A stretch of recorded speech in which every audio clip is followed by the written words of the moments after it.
Download and install 7-zip on Windows 11 is quite simple. Simply open up any browser. In my case, I'll open up the Chrome browser. And here type in for 7-zip download. And hit enter. Click on download so you can see the download here.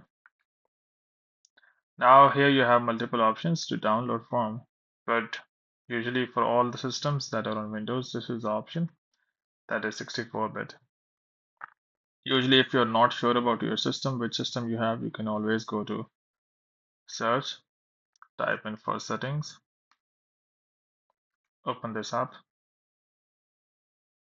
Now here in the system, if you want to see the details about your system, you need to simply go down a bit, click on about, and here you'll be able to see the details of your system. So now you can see 64-bit and 64-bit processor. So I will download the 64-bit version. Click on download.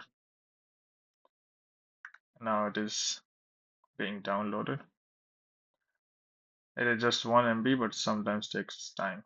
So let's go and click on to open it. Allow it to install. Click on install. Click OK. Now it is completely installed on your computer. It was that simple. If you want to compress any file, that's also really simple. Just go to the folder, user, whatever, right click.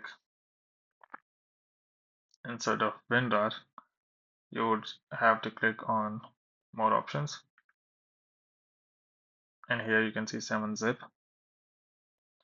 So add to archive, compress, and email, or you can click on add to contacts.7z. This is the extension that it has. So now you can see the 7z, it is created at the bottom. It was that simple. Hope by doing so, you'll be able to download and install 7z on 7-zip on Windows 11. But before you go, please like, subscribe, and share. Thank you.